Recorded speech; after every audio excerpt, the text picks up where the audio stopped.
All right, now that we've learned a excellent framework for making non-program decisions, a few more things to consider about decision making. One, a lot of companies like to claim they're moving towards evidence-based management. And in that, we're going to use something called data-driven decision making. So we're going to use data to make decisions. So you go way back to, remember the first chapter we talked about Frederick Taylor talking to the machinist, trying to figure out the best way to make a product. And then they ran tests, right? Let's not debate it. We don't have to debate it. We can try it. Get out the stopwatches. Let's try it. So that's what we mean by data-driven decision making. We're going to take data and we're going to let the data tell us the right answer. Now, when you're in repetitive jobs, you can do it multiple times and take measurements. It's much easier to figure out. When it's a non-program decision and you only do it one at a time, that's more difficult. However, you should get the best data you can. So for instance, you go back to the buying the used car model. What am I going to do there? I'm going to look at the internet, places like Blue Book, and try to get the best prices. I'm going to try to get the most alternatives I can by using the internet to speed up my search. And then I'm going to, again, probably make a spreadsheet like I did here and really have a real weight put on these different criteria to help me decide.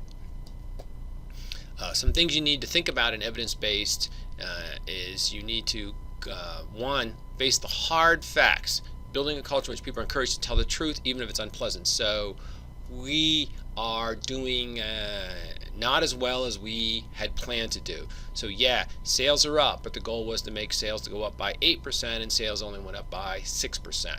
And so we should probably do something different because we decided that's what we needed to have a successful organization is 8% growth in sales. So you need to tell the truth, and it doesn't necessarily have to be an attack on someone, but you got to deal with the numbers as opposed to saying things are pretty good. Well, you missed your sales goal by 25%, right? So 6% of 8% is 75%. So you missed your sales goal by 25%, or your growth in sales, I should say. So that's not insignificant. So look at the hard facts, even if it's unpleasant. Number two, being committed to fact-based decision making, giving the best evidence and using it to guide action. So you really need to stop and ask yourself, how do I know this is true? Do I have the latest data? So for instance, somebody comes to me and says, oh, we've got this terrible customer relations problem or this terrible quality problem. Well, is it? Or is it just terrible because it happened today? It's very common in organizations, you'll see that. And so I will look and see what are our major customer complaints. And yeah, what this person is telling me about is a terrible problem. It's on the list, but actually it's the number 5 complaint on the list. It's certainly not the top of the list. So we should be working on number 1 and 2. We should not be working on number 5. Just because a customer called unhappy and this guy got his ears singed, I got an earful from this customer, that's not the right reason to work on it. We should use evidence and we should use data and go after the biggest issues first. Number 3, treating your organization as an unfinished prototype, encourage experimentation and learning by doing. Right? Things change. Right? This is a class in organizational behavior, and we're going to talk about organizational development. Organizational development means things are changing. So your organization should be always trying new things. You should always be experimenting. You should always see what works, and it should keep track of what doesn't work. Right? Good news. We now know this whole part of our choices doesn't work, and here's why. People are going to try things that are not going to work, and you got to be careful not to lop their heads off. You have to protect them so they're willing to take risk and try new things in the future. And if the whole organization see people punished for trying new things and failing, then they're just not going to try. And then for sure, your competitors will overtake you at some point in the future. Number 4, looking for the risk and drawbacks in what people recommend. So even the best medicine has side effects. So what are the risks? What is the downside of doing this? If we do this new thing, it'll suck up a bunch of capital. We're unable to do these 3 things, right? That's the opportunity cost. Or it could just be the out and out risk. If we try this thing and it doesn't work, what's going to happen? I talk to people when they talk about starting their own business all the time. If I buy a restaurant and its kitchen and parking lot, real estate, all that, that's a huge outlay of capital. I have to take a huge mortgage on that. That's a big investment, and if the restaurant doesn't work out, how are you going to make the payments? What are you going to do? Are you going to sell it? Are you going to get your money back? Are you going to really face financial hardship because of this, right? What's your exit strategy? As opposed to you're starting a part-time service business from your home, and if you don't get clients, but you keep your day job, right? And if you don't get clients, what happens then? Well, probably not much. You don't have much overhead. You don't have much invested in it. You haven't given up much. Your opportunity cost isn't much. Therefore, to get out of it is almost painless. So your fallback position is very attractive. Number 5, avoiding past decisions on untested beliefs that what was done in the past or uncritical benchmarking, right? So the winners do uncritical benchmarking where they compare their operations to other world-class operations. So often the way companies do things happen almost by accident. That's the way somebody figured it out years ago. We've been doing it that way ever since.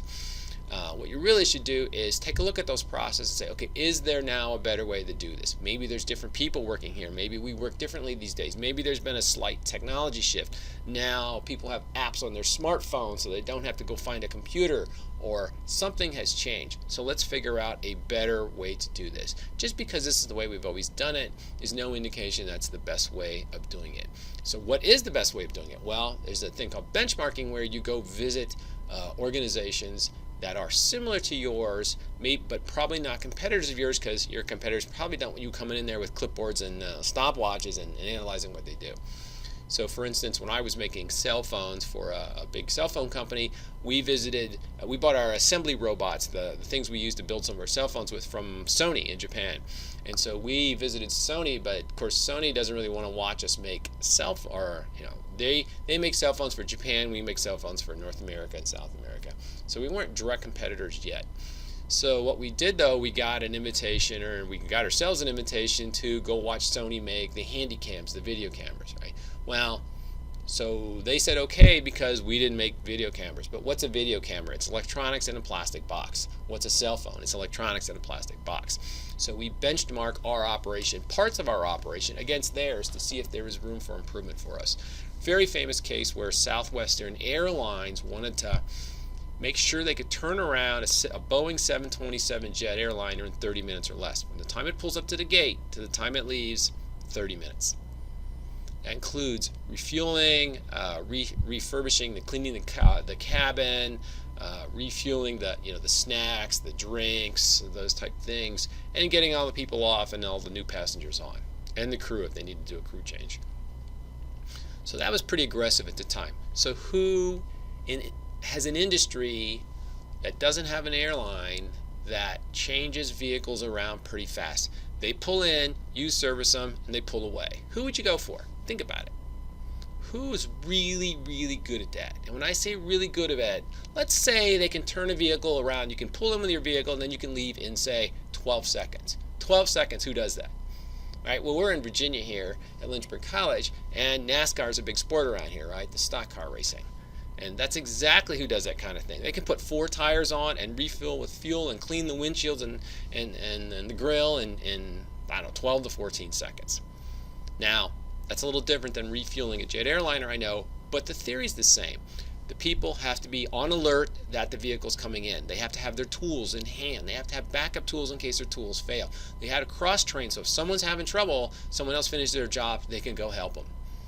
Right? And this, of course, was a big treat for the Southwestern Air ground crews.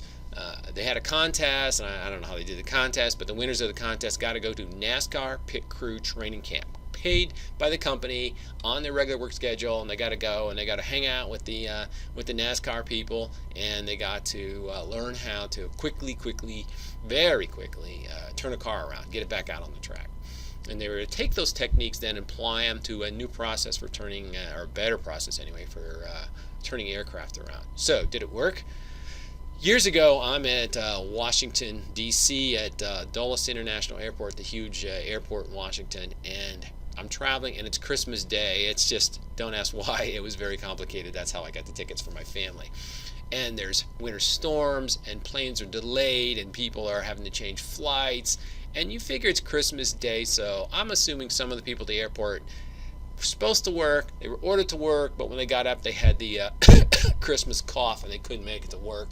And they called in sick. Whether they were sick or not, who knows, right? But, tough to work on Christmas. I understand that.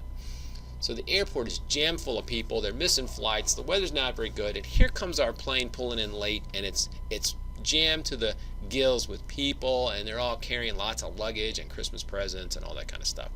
So when it pulled up to the gate and they opened the door of the plane, I started my timer on my watch, and I wanted to see how long it was going to take to turn this plane around.